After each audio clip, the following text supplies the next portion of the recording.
اعوذ باللہ من الشیطان الرجیم بسم اللہ الرحمن الرحیم یا ایھا الذین آمنوا لا تقدموا بین یدی اللہ ورسولہ واتقوا اللہ ان اللہ سمیع علیم۔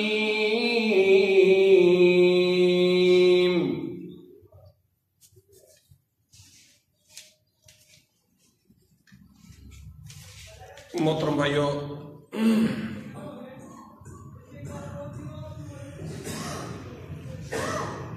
اللہ تبارک و تعالی قرآن کریم میں ارشاد فرماتے ہیں کہ اے ایمان والو، تم اللہ اور اس کے رسول سے آگے بڑھنے کی کوشش مت کرو،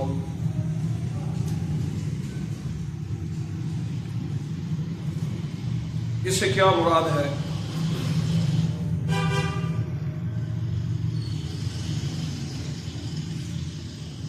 اللہ تبارک و تعالی نے جو اتارا ہے وہ اسی لیے اتارا ہے کہ شریعت سازی انسان کے بس کی بات نہیں ہے۔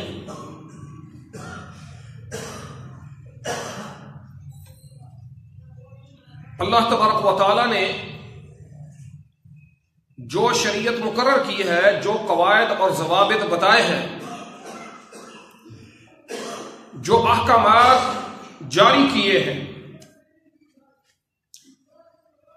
وہ اس لیے کہ وہ ان کی حکمتوں کو بھی جانتا ہے، ان کے انجام سے بھی واقف ہے۔ انسان کی پرواز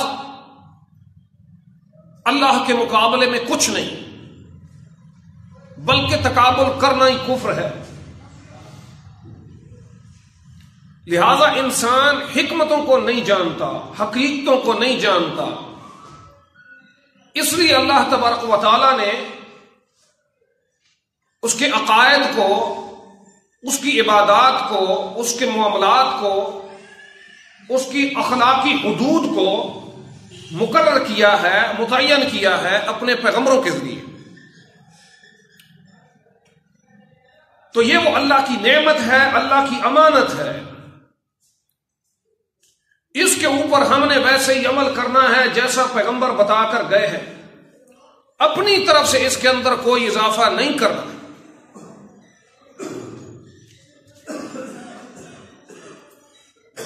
رسول اللہ صلی اللہ علیہ وسلم نے جب آپ سے سوال ہوتا تھا تو آپ اگر علم ہوتا وحی کے ساتھ آپ بتا دیتے تھے، اگر نہ ہوتا تو انتظار کرتے، دین کے معاملے میں اپنی رائے پیش نہیں کرتے تھے۔ تو یہ تو کائنات کی بہترین ہستی کا حال ہے، جو خود فرماتے ہیں کہ انا افصح العرب، میں عربوں کے اندر سب سے زیادہ فصیح اللسان ہوں، سب سے زیادہ عقل مند ہوں، سب سے زیادہ ذہین ہوں، سب سے زیادہ فطین ہوں۔ اور اس میں کوئی شک نہیں، رسول اللہ صلی اللہ علیہ وسلم سے بڑھ کر نہ کوئی ذہین تھا، نہ کوئی فقیہ تھا، نہ کوئی امامت کے لائق تھا۔ اللہ کے رسول کی ہستی اس وقت بھی امامت کے لائق تھی، اس وقت بھی مقتدا اور پیشوا تھے جس وقت نبوت کا بھی اعلان نہیں کیا۔ تو اللہ تبارک و تعالیٰ فرماتے ہیں لا تقدموا بین یدی اللہ ورسولہ واتقوا اللہ، کہ تم اللہ اور اس کے رسول سے بڑھنے کی کوشش ہی نہ کرو، جو کچھ اللہ نے دیا اس کے اوپر چلو، جو کچھ رسول نے دیا اس کے اوپر چلو، جس چیز کا حکم دیا وہ کرو اور جس سے منع کیا اس سے رک جاؤ۔ یہ اللہ کا دین ہے، اسی کے اوپر صحابہ کرام رضوان اللہ علیہم اجمعین وہ اپنی زندگی گزار گئے، اسی کے اوپر، اور اسی کا درس دیا رسول اللہ صلی اللہ علیہ وسلم نے اپنی امت کو کہ میں دو چیزیں چھوڑ کے جا رہا ہوں، انہی کے اوپر چلنا ہے تم نے. یہ تمہیں گمراہی سے بچائیں گی، گمراہ گروں سے بچائیں گی.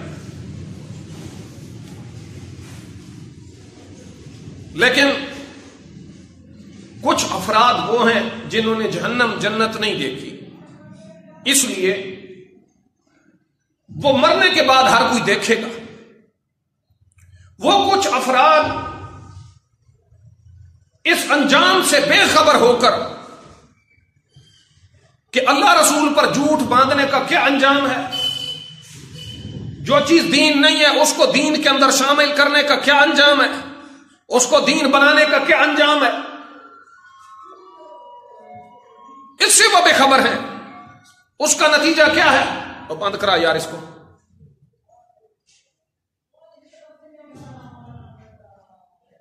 خبیث آدمی جمعہ چل رہا ہے، شرم ہی نہیں آتی.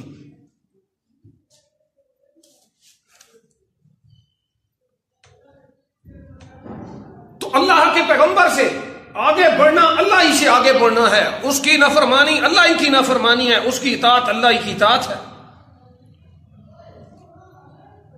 لیکن زندگی کی اکثر معاملات وہ لوگ جو رسول کے طریقے پہ پورے نہیں چل سکتے، نبی کی زندگی صبح سے لے کر شام تک کیا تھی اس کے اوپر نہیں چل سکتے، کون کون سی نماز پڑھتے تھے اس کے اوپر نہیں چل سکتے، کتنا روزہ رکھتے تھے اس کے اوپر نہیں چل سکتے تھے، لباس کیسا تھا، معاشرت کیا تھی، زندگی کے اندر دین کو ترجیح کتنی دیتے تھے، نہیں چلتے اس کے اوپر.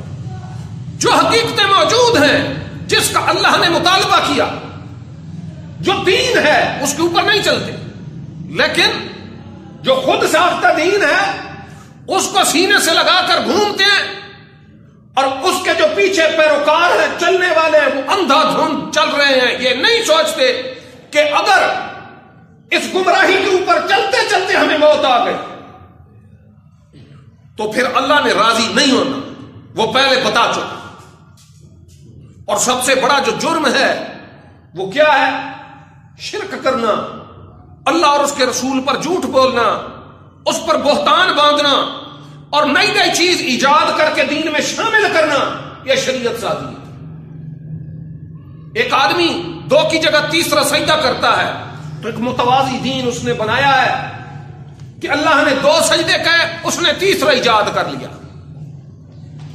اب پوچھنے والا تو کہہ سکتا ہے نا جی ایک اور مسئلہ ہے، بات کرو تو کہتے ہیں جی حضور نے منع کہاں کیا؟ منع کیا ہے، قرآن نے منع کیا. قرآن کہتے ہیں اللہ اور اس کے رسول کی اطاعت کرو، تو مقصد کیا ہے؟ انہی کی بات مانو.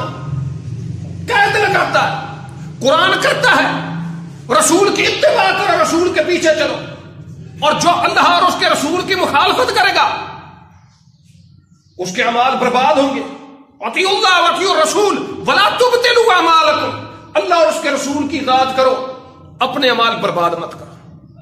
اور پیغمبر نے فرمایا کہ جو بندہ جھوٹ باندھتا ہے میرے اوپر وہ اپنا ٹھکانہ جہنم پر ہے، اپنا ٹھکانہ جہنم پر ہے. ومن عمل عملا لیس علیہ امرنا فہو رد، جس نے کوئی ایسا عمل کیا جس کے اوپر ہماری مہر نہیں ہے اس کا عمل وہ مردود ہے. اب بتاؤ، کہتے ہیں منع نہیں کیا، منع نہیں کیا، منع کیا ہے. دل اندھا ہو جائے تو سمجھ نہیں آتی کہ منع نہیں کیا، منع کیا ہے. اب یہ شعبان کا مہینہ ہے، یہ اس سے پیچھے رجب چلا ہے، اس کے اندر خرافات، مولوی کا جو نظریہ ہے، سوچ ہے، وہ پیٹ کے آس پاس، پیسوں کے آس پاس گھومتا ہے، اس سے باہر نکلتا ہی نہیں. اور جس مہینے کے اندر خوراک نہ ہو، ان کی مذہبی پکنک نہ ہو، ہلا گلا نہ ہو، کہتے ہیں چاند خالی ہے، چاند خالی ہے. اور جو مہینہ تھا رجب کا اس کو کہتے ہیں کنڈوں والا مہینہ، کنڈوں والا مہینہ. تو بتاؤ 1900 یہ جو لگا ہے، اب 2021 ہے، 120 سال پیچھے چلے جائیں، دنیا کے اندر کسی زمین کے خطے کے اوپر یہ کنڈے تلاش کرو، کہیں سے مل جائیں. پھر ان کا جو نام ہے وہ بھی عجمی ہے، کنڈے. یہ لگے ہوئے ہیں دین کے اوپر، اس کو دین بنا کر چل رہے ہیں. ان سے پوچھو